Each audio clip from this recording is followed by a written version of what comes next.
Baik, kita akan masuk teman-teman sekarang ke bahasan kita pada kesempatan ini. Semoga Allah berkahi bab ke-33, 35, bab ke-35, bab hak suami atas istri.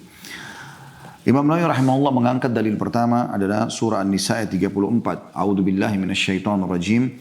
Ar-rijalu qawwamuna 'alan nisa'i bima faddala Allahu ba'dahum 'ala ba'din wa bima anfaqu min amwalihim. Fas-salihatu qanitatun hafizatun lil ghaibi bima hafizallah. Al-ayah yang artinya kaum laki-laki adalah pemimpin bagi kaum wanita. Ada footnote nomor 287 di situ, yakni mereka memimpin istri mereka seperti para pemimpin memimpin rakyatnya. Nah, jadi bagaimana pemimpin negara memimpin rakyatnya, maka begitulah juga suami memimpin istrinya. Oleh karena itu, Allah itu disebabkan kenapa laki-laki jadi pemimpin terhadap wanita, karena Allah telah melebihkan laki-laki, sebagian mereka maksudnya laki-laki, atas sebagian yang lain maksudnya wanita, dan karena mereka laki-laki telah menafkahkan sebagian dari harta mereka itu. Maksudnya laki-laki wajib memberikan nafkah setelah menikah dengan seorang wanita, walaupun wanita itu tidak dikenal sebelumnya. Gitu kan? Dia wajib membiayai memenuhi kebutuhannya, makannya, minumnya, pakaiannya, segala macam sebagaimana sudah kita singgung di bab sebelumnya ya, yang merupakan masuk dalam hak istri, makanan, minuman, pakaian dan seterusnya. Lalu di sini yang dimaksud dengan Allah subhanahu wa ta'ala mengatakan Allah berikan sebagian lagi, maksudnya karena Allah subhanahu wa ta'ala menciptakan laki-laki dan perempuan, maka Allah pilih salah satunya. Allah angkat laki-laki menjadi pemimpin, makanya Allah juga berikan perangkat-perangkat ya, seperti misalnya karakteristik yang dominan akal, ya, tidak tergesa-gesa dalam mengambil keputusan dan segala macam itu ada pada laki-laki, karena memang mereka disiapkan untuk menjadi pemimpin. Seperti wanita dengan kelembutannya, ya, dengan manjanya dan segala macam, ini memang untuk dipimpin. Dan juga Allah subhanahu wa ta'ala telah melebihkan dia sebagai pemimpin karena dia diwajibkan untuk memberikan nafkah. Memberikan nafkah.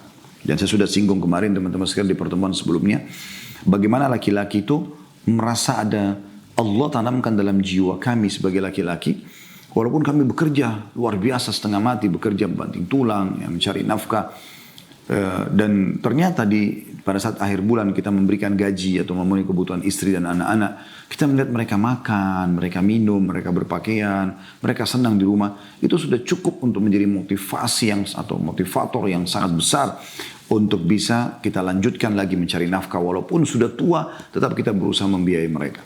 Ya, dan ini sangat berbeda dengan karakter wanita. Wanita justru ya tidak semudah itu untuk bisa memberikan atau mengeluarkan. Ya, tapi mereka malah lebih cenderung untuk menyimpan, menabung uang.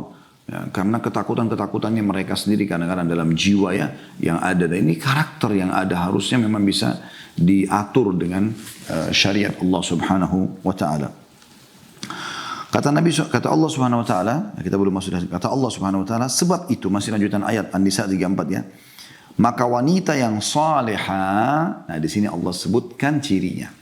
Nah, ini berhubungan sekali dengan hadis 285 tadi yang akhir hadis yang kita bahas pada bab sebelumnya ya. Sebab itu wanita yang soleh ya ialah yang taat kepada Allah lagi memelihara dirinya ketika suaminya tidak ada. Oleh karena Allah telah memelihara mereka. Ya. Jadi di sini wanita soleh adalah yang taat kepada Allah. Allah menyuruh suamimu menjadi pemimpin, ya sudah kau terima itu. Apapun keputusan Allah subhanahu wa ta'ala, terima. Sebagai keputusan sang pencipta Allah, maka di situ dia ada cap label kesolehan, ya. Dan juga karena Allah telah memelihara mereka. Maknanya telah memelihara ada footnote nomor 289, yaitu wanita yang taat kepada Allah. Maaf, saya baca di sini footnote-nya. Allah telah memelihara mereka, yakni karena penjagaan Allah terhadap mereka dengan memerintahkan dan mendorong mereka untuk menjaga diri ketika suami tidak ada di rumah. Dan makna daripada Allah menjaga mereka sebagaimana ya, mereka harusnya menjaga hal-hal gaib. Jadi kalau suami tidak ada, tidak boleh selingkuh, tidak boleh sengaja berhubungan dengan lawan jenis lah ya. Menjaga amanah, menjaga kehormatan dirinya, makin dia tutup diri di rumah. Ya, karena Allah telah menjaga mereka. Kenapa dijaga? Karena sebelum menikah Allah wajibkan ayahnya atau walinya membiayai penuh, memenuhi semua kebutuhannya. Setelah menikah suaminya diwajibkan untuk membiayai. Jadi Allah sudah jaga kebutuhannya wanita sebenarnya. Aman dari pertama dia lahir sampai dia meninggal dunia. Dengan izin Allah subhanahu wa ta'ala. Kalau dia juga tidak menikah tetap akan ditanggung oleh walinya. Oleh ayahnya, ayah meninggal, pamannya, saudaranya. Semua punya kewajiban untuk membiayai si wanita tersebut. Saksi bahasan kita adalah potongan pertama daripada ayat ini, ar-rijalu qawwamuna 'alan nisa. Ya, laki-laki pemimpin para wanita. Dan ini poin penting yang harus difahami tentang hak suami terhadap istri. Kita akan masuk ke hadis yang pertama.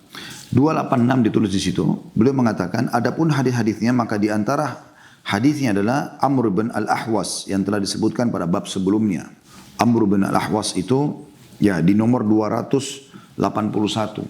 Kalau teman-teman pegang bukunya di halaman 263. Itu yang dimaksud dengan hadis Amr bin Al-Ahwas Al-Jushami yang berbunyi, kata Nabi SAW, ala wastausu bin nisa'i khaira, maka saling mewasiatkan, saling mengingatkan dan mewasiatkan yang baik, berbuat baik untuk para wanita. Fa innahunna awanin indakum, karena mereka adalah tawanan di sisi kalian. Laisa tamlikuna minhunna syai'an ghaira dzalika illa an yatina bi fahishatin mubayyinah. Dan kalian ya, tidak memiliki hal yang lain kecuali itu, maksudnya kalian sudah menguasai mereka, maka harus berikan haknya. Fa'in fa'alna fahjuruhunna fil madaji'. Kalau mereka sampai melanggar hukum agama, baru kalian boleh memboikot mereka di ranjang.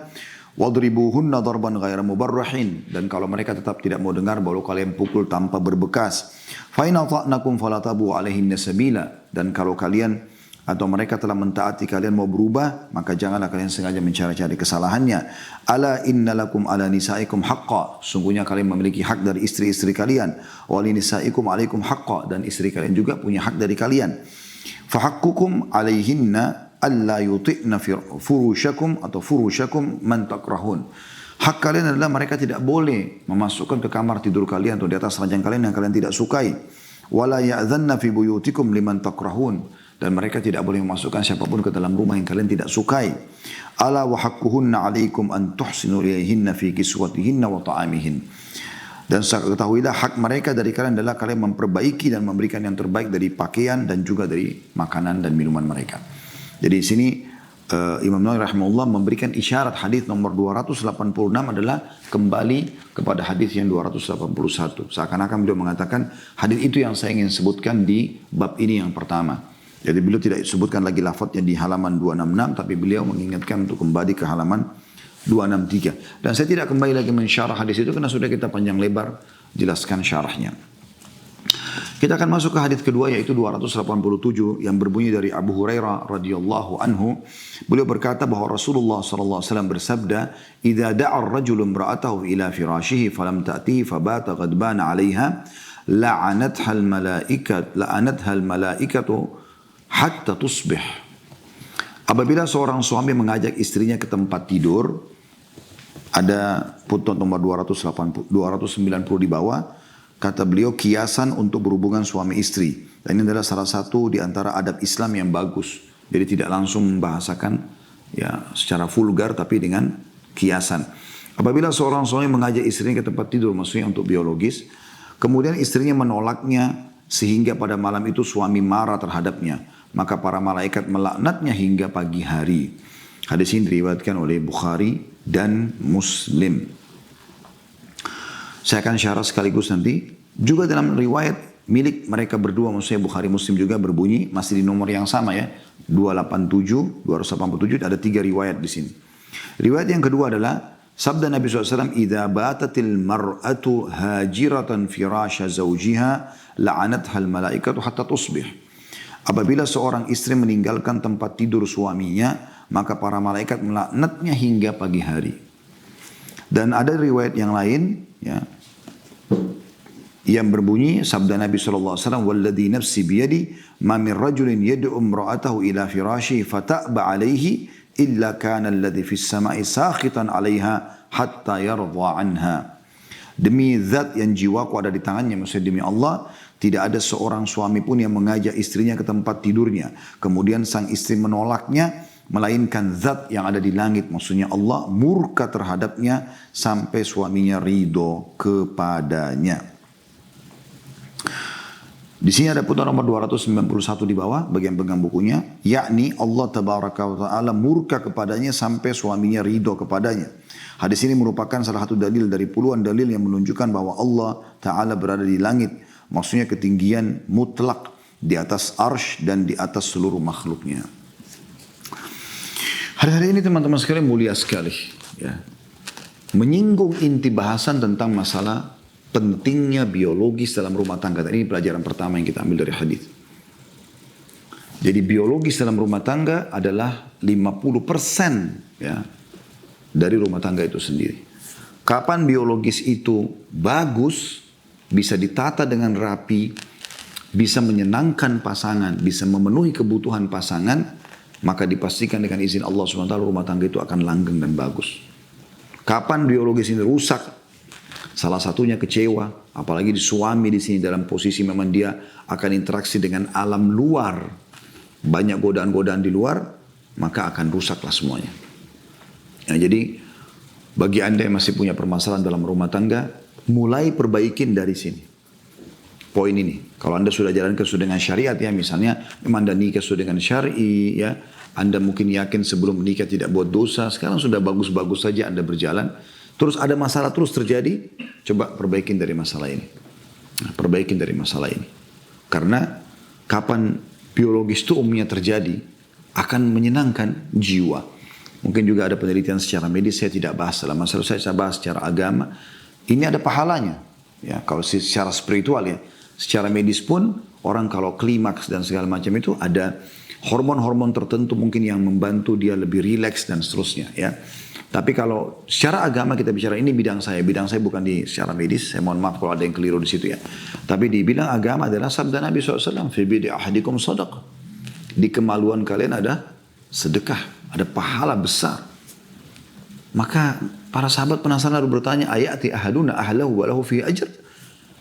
Wahai utusan Allah, apakah seseorang di antara kami menggauli istrinya? Orang semua faham biologis nikmat, ada kenikmatan yang dia rasakan gitu. Lalu dapat pahala lagi? Kata Nabi SAW, ara'aitum law wada'tumu fil haram alakumul wizr. Tidakkah kalian lihat kalau kalian letakkan pada yang haram kalian dapat dosa? Maksudnya zina. Maka para sahabat terdiam, tentu sudah faham, oh iya pasti dapat dosa, dan zina dosanya besar. Salah satu dari 7 dosa yang membinasakan adalah zina. Lalu kemudian kata Nabi SAW, wa kadzalika fil halal. Begitu juga kalau kalian letakkan pada yang halal, dapat pahala. Abdullah bin Umar radhiyallahu anhu menjadikan salah satu paket buka puasanya beliau, selepas azan beliau makan kurma sama minum air putih, beliau sholat maghrib, pulang biologis. Beliau berbuka puasa setelah sholat langsung itu dengan biologis. Karena tahunya bahwasanya ada pahalanya. Ya. Oleh karena itu perlu kita ketahui dalam Islam kepedulian tentang masalah ini penting dan besar sekali. Tidak sedikit di antara ulama yang telah banyak menulis tentang masalah ini. Cuma sayangnya banyak di antara kita justru belajar dari hal-hal yang diharamkan dalam agama. Semoga Allah maafkan yang lalu-lalu. Tapi saya selalu ingatkan teman-teman, tolong jangan belajar dari film porno. Belajarlah dari teori-teori agama gitu kan. Semoga Allah maafkan sekali lagi kalau ada yang pernah melakukannya yang lalu-lalu. Karena tujuan kita belajar seperti ini untuk mengingatkan yang sudah tahu dan juga memberikan informasi untuk orang yang belum tahu. Supaya kita coba menjadi muslim yang baik ke depannya. Ya, tujuan kita belajar untuk itu. Jadi bukan tujuan untuk menyalah-nyalahkan atau menghardik orang. Jadi tidak usah perlu Anda merasa bersalah besar kalau Anda pernah melakukan hal yang keliru sebelumnya. Yang penting sekarang Anda mau berubah atau tidak. Karena Allah Subhanahu wa taala menilai apa yang sudah kita lakukan sekarang. Ya. Al-amal bil khawatim.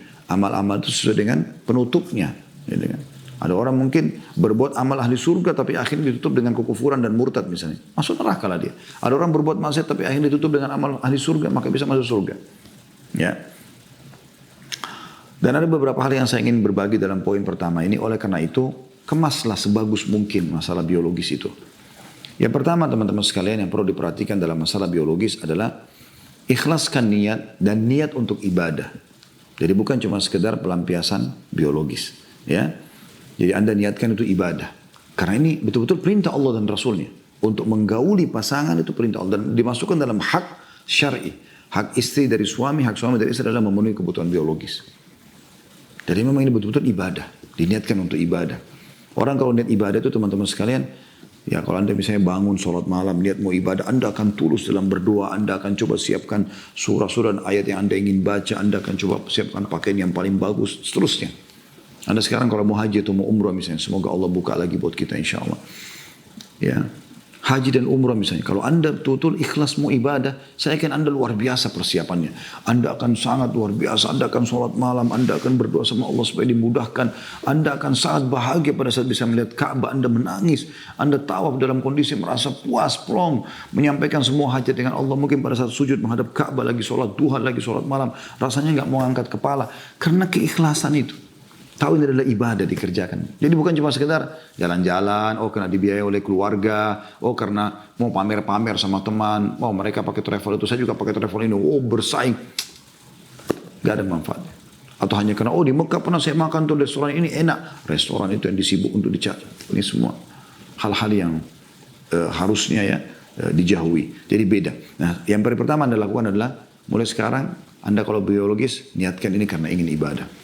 Jadi kalau Anda ibadah, Anda akan lakukan yang terbaik untuk Allah Subhanahu Wa Taala. Bayangkan kita sudah dapat kenikmatan, seperti sahabat tanya tadi dalam hadis, kami gauli istri kami dapat pahala lagi. Kata Nabi SAW, iya. Sebagaimana kalau kalian letakkan pada yang haram, zina. Yang kedua, teman-teman sekalian, jangan lupa doa. Ini tahapan ini sering diluputkan. Sebagaimana sabda Nabi SAW, kalau seseorang di antara kalian mau menggauli istrinya, kemudian dia membaca, Allahumma jannibna syaitan, ya Allah jauhkan kami dari syaitan. Wajannibis syaitan lima razaqtana. Dan jauhkanlah syaitan dari apa yang kau karuniakan kepada kami. Kata Nabi SAW, kalau mereka dikaruniai anak karena biologis itu, maka anak itu tidak akan diganggu oleh syaitan selamanya. Itu luar biasa. Ya. Baca doa ini. Kalau sudah mulai mau bersentuhan segala macam, dari awal baca. Itu keberkahan yang Allah SWT berikan. Yang ketiga, teman-teman sekalian, selalu berpikir untuk memuaskan pasangan. Ya. Ada sebuah riwayat saya pernah temukan ya, tapi mungkin butuh ditelusuri lagi. Semoga saja hadis ini termasuk hadis yang dipakai, karena saya baca di salah satu buku dulu tentang masalah biologi. Saya juga sekarang tidak teringat bukunya, tapi saya teringat riwayat itu.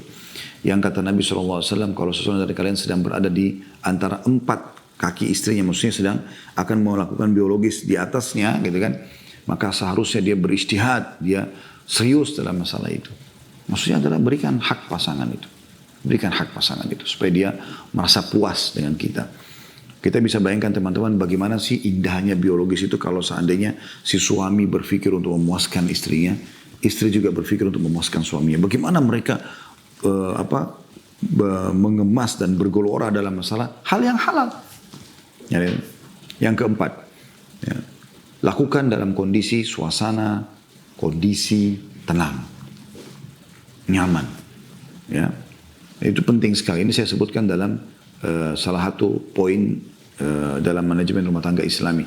Dan di situ ada salah satu poin juga yang sub bahasanya adalah dalam kiat-kiat rumah tangga adalah mengemas dan mengatur sebagus mungkin masalah biologis tersebut supaya betul-betul ada kenangan indah antara kita sama pasangan yang memang itu akan menjadi sangat baik. Ya. Jadi situasi, kondisi ya, yang sangat baik gitu. Mungkin dalam kondisi anak-anak tidur, kalau sudah punya anak-anak, kondisi kamar yang bersih, yang rapi, kondisi kita sendiri bau badan, mulut, pakaian, ya, gerakan-gerakan, tutur kata yang dipilih, semuanya harus yang bagus. Supaya memang betul-betul menjadi sebuah hadiah termahal buat kita. Jangan biologis berlalu begitu saja teman-teman sekalian. Setiap biologis harus punya makna. Harus punya makna, harus punya kenangan. Ya, sehingga kita, kalau tentu ini tidak lepas dari poin-poin yang sebelumnya ya. Harus karena ibadah kepada Allah Subhanahu Wa Taala, baca doa, ya kan? Niat untuk memuaskan pasangan, segala macam. Lihat sesuatu dan kondisi. Kemudian juga tidak luput teman-teman sekalian, yang kelima adalah mengkonsumsi makanan-makanan yang dan minuman yang disukai oleh Nabi SAW ya. Semoga ini termasuk makanan-makanan sehat tentunya. Seperti Nabi SAW sering mengkonsumsi semangka sama kurma, ya, buah-buahan ya. Nabi SAW juga makan daging, Nabi SAW makan ini, makan. Jadi hal-hal yang mungkin ada bab sendiri dalam masalah bab adab makan, Anda lakukan itu. Atau mungkin makanan-makanan kesehatan. Yang penting teman-teman di sini jauhi makanan-makanan haram. Karena juga banyak orang yang tidak mau tahu ya, demi untuk keperkasaan dia, demi untuk dia maniak tanda kutip di sini dalam masalah biologis, maka dia konsumsi sembarangan walaupun itu haram. Ya, ada yang meminum darah ular lah, ada yang memakan daging inilah, daging itulah, yang mungkin itu haram dalam Islam. Nggak dibolehkan gitu ya. Karena saya pernah isi di salah satu TV swasta waktu itu acara, judulnya memang halal, tentang konsumsi darah gitu. Waktu itu ada seorang dokter yang akan diwawancarai juga tentang masalah darah itu sehat sih kalau dikonsumsi secara medis. Lalu closingnya saya jelaskan secara agama. Ya, ternyata secara medis pun saya ikutin program itu karena saya juga termasuk pematerinya. Ternyata secara medis diteliti oleh, saya lupa juga nama dokter pada saat itu yang sedang tampil ya. Tapi beliau mengatakan, karena tentu kami tidak bersatu di satu tempat. Jadi masing-masing didatangin lokasinya di mana lalu diambil gambarnya gitu ya. Saya lokasi beda, dokternya lokasi beda. Maka dokternya ini saya nonton sendiri, dia mengatakan secara medis ya, kalau darah itu sudah kena udara sedikit aja sudah kontaminasi dengan bakteri, dan itu berbahaya. Kemudian saya pun ditanya secara agama, maka saya katakan itu tidak boleh karena Allah SWT mengharamkan darah, gitu kan. Nah ini kecuali itu ada hati itu yang kecuali itu ada, tapi darah secara umum tidak boleh. Dan ternyata cuplikannya cukup bagus karena di awal mereka sebelum menampilkan dokternya dan menampilkan saya di closing acara, itu mereka datang ke tempat-tempat yang jual itu di Jakarta Pusat, di mana darah, ternyata ular yang masih hidup ditarik dan dipotong lah, ditumpah langsung darah di gelas masih segar lalu diminum. Subhanallah ya. Ini dengan alasan adalah keperkasaan, ini semua nggak benar. Mustahil Allah dan Rasulnya ya salah tanda kutip di sini dalam masalah menyampaikan. Tidak mungkin. Allah SWT haramkan semua hewan yang bertaring, maka itu pasti ada hikmah. Di antaranya ada kebuasan di hewan-hewan ini. Ya, orang kalau konsumsi itu berbahaya bagi dia. Dagingnya nggak boleh, apalagi darahnya. Ya. Sedangkan sapi saja sama kambing halal dagingnya, nggak haram darahnya. Apalagi dasarnya hewannya sudah haram, tambah darahnya lagi. Nah ini kadang-kadang mereka salah dalam masalah ini. Jadi selalu konsumsi atau konsumsi obat-obatan. Yang penting membuat saya perkasa. Nah, Anda sudah punya madu, Anda punya habbatus sauda, Anda punya hulba. Ya. Saya sarankan teman-teman ikutin. Ada bahasan saya tentang masalah tibbun nabawi ya, yang kita kasih judul kemarin di awal corona ini. Corona dan solusinya dalam Islam. Jadi cukup banyak, mungkin ada 30 atau 40 episode sempat kita buat bagaimana dianjurkan dalam Islam untuk mengkonsumsi ini, konsumsi ini, konsumsi ini, itu sangat baik untuk kesehatan kita. Dan itu alhamdulillah kami juga coba terapkan di restoran Ajwad untuk coba makanan ini usahakan bisa kita angkat juga ya, supaya menjadi sebuah tren mungkin di tengah-tengah kaum muslimin atau umumnya orang walaupun bukan muslim, bahwasanya ini adalah makanan sehat karena memang dipandukan oleh Nabi alaihi salatu wassalam. Kemudian juga yang keenam dalam masalah biologis adalah perhatikan hal-hal yang diharamkan dalam agama, jangan sampai Anda sentuh, seperti misalnya biologis dari dubur ya, atau memasukkan kemaluan di kemaluan pada saat laki-laki masukkan kemaluan di istrinya pada lagi haid dan nifas, ini semua dilarang dalam Islam. Ya, Nabi SAW mengatakan siapa yang menggauli istrinya dari dubur atau lagi haid ya, atau mendatangi dukun, dia telah kufur kepada apa yang diturunkan kepada Muhammad SAW. Jadi tidak boleh. Ya, itu kalau Anda terbiasa nonton film porno, mereka nggak tahu masalah itu secara, bagaimana mereka bukan muslim. Kalau Anda tonton itu, Anda akan terbawa-bawa dalam masalah itu. Menganggap itu boleh-boleh saja, padahal ini tidak boleh. Ini dilaknat. Ya. Itu dalam beberapa riwayat dikatakan dilaknat itu. Dan Allah SWT mengatakan dalam surah Al-Baqarah, ya, surah nomor 2 ayat 222 tentang masalah tidak bolehnya menyentuh wanita yang haid. Maksudnya di sini meletakkan kemaluan di kemaluan. Ada sebuah riwayat kata Nabi SAW waktu ditanya ya Rasulullah oleh seorang sahabat, apa yang boleh kami lakukan pada istri kami yang sedang haid? Kata Nabi SAW, lakukan semuanya kecuali bersetubuhan. Maksudnya meletakkan kemaluan di kemaluan. Seperti itulah. Dan ini sudah panjang lebar saya jelaskan. Ada bahasan kita di YouTube, bisa Anda nonton di playlist kajian tentang kitab mahkota pengantin. Ya, itu sudah panjang lebar kami paparkan insya Allah masalah biologis yang sehat dalam agama Islam. Ini Allahu alam yang yang saya hubungkan dengan faedah pertama dari hadis, singgungan tentang masalah biologis dan pentingnya kedudukannya dalam Islam. Bagaimana seorang muslim peduli dengan masalah itu. Nah, di sini bisa diambil apa yang saya sampaikan tadi, faedah pertama itu dari umumnya hadis-hadis ini ya. Perhatikan sabda Nabi SAW di riwayat yang pertama, "Idza da'a ar-rajulu imra'atahu ila firashi falam ta'ti fabata ghadbana 'alaiha la'anatha al-malaikatu hatta tusbih." Apabila seorang suami mengajak istrinya biologis kemudian istrinya menolaknya, sehingga pada malam itu suami marah terhadapnya, maka para malaikat melaknatnya hingga pagi. Melaknat artinya berdoa agar diangkat berkah hidupnya. Dalam riwayat yang satu lagi, yang kedua, idza batatil mar'atu hajiratan firasha zawjiha la'anathal malaikat hatta tusbih.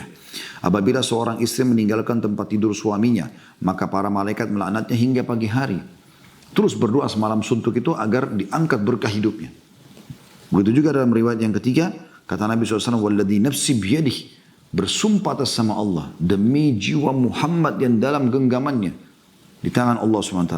Ma min rajulin yad'u imra'atahu ila firashihi fata'ba alaih. Tidak ada seorang suami pun yang mengajak istrinya untuk bergaul, untuk biologis, lalu dia nolak. Illa kana alladhi fis sama'i sakhitan alaiha hatta yarda anha. Kecuali zat yang di langit, Allah, pencipta langit dan bumi, marah pada istri tersebut sampai suaminya ridho dengannya. Itu luar biasa. Berarti kan ada pesan penting, yaitu masalah, ya tadi yang poin pertama saya bilang, faedah pertama, bagaimana peduli Islam dan kedudukan biologis dalam Islam. Yang sudah panjang lebar kita jelaskan tadi tentunya. Pelajaran yang kedua dari hadis teman-teman sekalian adalah bagaimana pentingnya suami atau istri memahami kebutuhan biologis suaminya. Ya. Kalau tadi kan yang pertama kedudukan biologis dalam Islam dan bagaimana adab-adabnya tadi sudah saya jelaskan. Pentingnya ya pelajaran kedua, seorang istri memahami tentang kebutuhan biologis suaminya. Allah Subhanahu wa taala tidak memerintahkan Nabi Muhammad SAW untuk menyampaikan hadis ini, tidak akan memerintahkan malaikat untuk melaknat si istri tersebut, kecuali memang Allah sebagai pencipta sebenarnya di sini ya sangat sayang kepada istri tersebut, karena Allah sebagai pencipta faham kebutuhan si laki-laki tadi. Sperma itu panas. Umumnya emosional terjadi dalam rumah tangga justru karena sperma yang tidak tertumpahkan. Sperma itu kalau tertumpahkan maka akan sangat meredam emosional dalam rumah tangga. Ya. Tapi kebanyakan wanita tidak faham masalah itu. Tidak peduli dengan kebersihan dirinya, tidak peduli dengan keromantisan dengan suaminya, tidak peduli dengan makanan yang layak dikonsumsi di rumah, tidak peduli dengan tempat situasi, pokoknya jauh sekali. Sehingga akhirnya para suami pun lebih betah di luar rumah, apalagi kalau naudzubillah dia punya uang, dia pergi berzina sana sini, dan ini berbahaya sekali. Oleh karena itu teman-teman sekalian, perlunya seorang istri memahami masalah itu. Anda perempuan masih bisa bersabar. Kalau laki-laki tidak seperti Anda harus paham masalah itu. Karena kan ada mungkin istri yang nyeletuk ngomong, apa tidak bosan ya, misal. Ya, saya pernah dapatkan beberapa pertanyaan atau perkataan begitu ya. Jadi suaminya itu hampir tiap hari minta biologis atau apalah gitu. Jadi dia bilang mungkin dia sendiri merasa kejenuhan ada. Karena seringnya itu. Sementara suaminya tidak seperti itu. Saya malah balik mengatakan, bukannya ibu bersyukur kepada Allah suami masih butuh sama ibu. Yang jadi masalah itu justru kalau dia tidak pernah menggauli ibu. Karena ada juga di sisi lain banyak di antara ummahat kita, semoga Allah mudahkan permasalahan mereka dan Allah kembalikan dengan suaminya. Justru suaminya nggak pernah gauli, dan bukan cuma sekali dua kali, bertahun-tahun tidak digauli. Itu pernah ditanyakan juga di pengajian dan kami pernah jawab itu. Sampai saya mengajak, walaupun alhamdulillah kita tidak interaksi langsung dengan para ummahat kita, ada hijab di masjid di Blok M, ya, terus saya sampaikan. Tapi di tempat mereka ada layar yang mereka bisa lihat. Kalau coba ibu muhasabah, mungkin ibu ada maaf, bau mulut, bau badan, mungkin ada tutur kata yang menyakitkan suami, mungkin maaf, ada sampai pada tingkat mungkin kemaluan, bau kemaluannya segala macam, dan ini pekah memang, tapi harus dibahasakan. Bayangkan sabda Nabi SAW, ini hadis Nabi ya, kata Nabi SAW, kalau makna hadisnya, kalau seseorang dari kalian mau pulang di malam hari dari safar, maka jangan dia pulang sebelum dia sampaikan kepada istrinya, agar para perempuan di rumah itu sempat menyisir rambutnya dan membersihkan kemaluannya. Ada maknanya mencukur bulu kemaluannya. Kenapa dua ini? Kenapa sisir rambut sama kemaluan jaga kebersihan? Apa masalahnya? Karena ini dua hal peka sekali. Ya, tidak peduli dengan kebersihan dirinya, maka bisa saja orang tidak menyentuhnya. Jadi harus difahami tentang ada kebutuhan itu. Maka tadi di poin pertama saya bilang, kemas sebagus mungkin, seindah mungkin, sebagus mungkin. Itu sesuatu yang kita seperti selalu menciptakan kenangan baru pada saat biologis itu terjadi. Bagaimana kita ciptakan itu? Nah itu yang dimaksudkan di dalam manfaat yang kedua ini.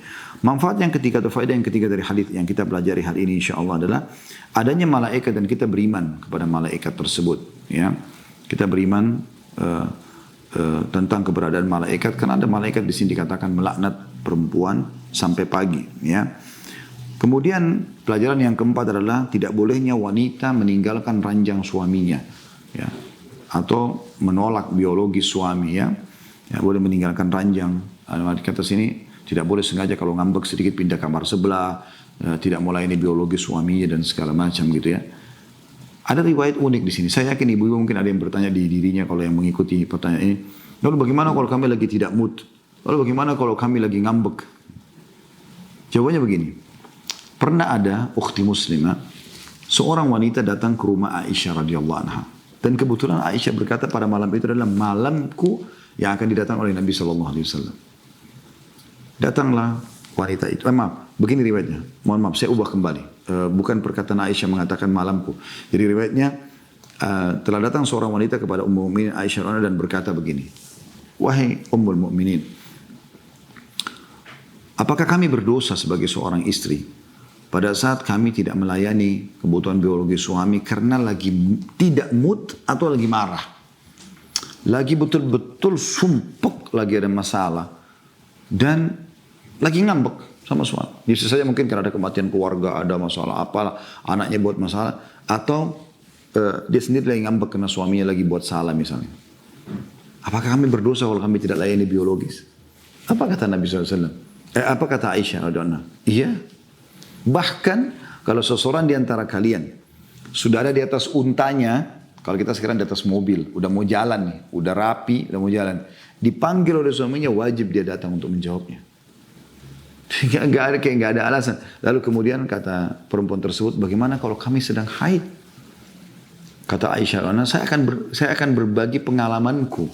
Kata Aisyah, suatu malam pernah, di mana malamku, nah di sini yang tadi saya bilang di malamku itu di akhir perkataan beliau. Beliau cuma menceritakan, ya. Pernah satu malam di malam hakku untuk Nabi SAW menginap karena Nabi SAW poligami. Maka pada saat itu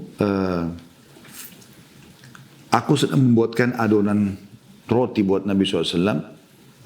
Kemudian menunggu Nabi datang baru dipanasi kan gitu. Datanglah Nabi SAW. Kemudian tradisi beliau kalau masuk ke dalam rumah, beliau biasa memadamkan. Kalau kita sekarang lampu ya, dipadamkanlah sumbu-sumbu minyak yang menyalakan api, dipadamkan semua. Kemudian Nabi SAW sempat ke masjid karena ada hajatnya. Karena Nabi SAW lama, maka saya pun tertidur. Lama kemudian Nabi SAW masuk ke dalam rumah, kemudian mengatakan, wahai Aisyah, aku kedinginan gitu kan. Maka Aisyah faham itu adalah panggilan biologis. Kata Aisyah, ya Rasulullah, aku sedang haid. Kata Nabi SAW, merenggangkanlah kedua pahamu. Lalu Nabi SAW meletakkan pipinya di paha Aisyah. Artinya ini bahasa kiasan, walaupun kau sedang haid, ya, bisa kau layani suamimu dengan cara yang lain. Jadi yang penting tidak meletakkan kemaluan di kemaluan, gitu kan. Itu poin yang mesti digarisbawahi, karena yang diharamkan saja yang kita jauhi. Yang lainnya, istimta atau menikmati pasangan dibuka pintunya dalam Islam. Tidak ada sesuatu yang dilarang di situ kecuali yang tadi meletakkan kemaluan di kemaluan pada saat haid dan nifas, dan meletakkan kemaluan di dubur, itu yang tidak boleh. Tapi kalau yang lain semuanya dibolehkan, gitu kan. Maka ini poin juga yang perlu digarisbawahi tentunya ya. Kecuali keadaan misalnya ukhti muslimah lagi sakit, dan kita pun sebagai suami harusnya faham masalah itu ya. Jadi harus bisa pengertian, kalau lagi sakit memang itu apa boleh buat gitu. Ya, tapi kalau nggak ada udzur, nggak ada apa, hanya karena malas, hanya karena merasa suaminya lebih miskin dari dia, atau dia merasa lebih pintar, atau sudahlah suami saya lain tidak penting, itu semua hukumnya haram dalam Islam, tidak boleh tentunya. Ya, itu terjadi juga pada laki-laki. Kenapa ada sahabat mengatakan, ya Rasulullah, apakah kami tetap dapat pahala pada saat kami gauli istri kami sementara kami lagi tidak ingin? Kata Nabi SAW, iya. Kau bisa tetap meniatkan untuk memberikan hak dia, atau engkau niatkan untuk mendapatkan anak. Jadi itu poin yang juga harusnya digarisbawahi. Dan ini pelajaran yang kita bisa ambil dari riwayat-riwayat yang kita pelajari insyaAllah. Baik, mungkin kita akan lanjutkan sisanya insyaAllah di pertemuan insyaAllah akan datang ya.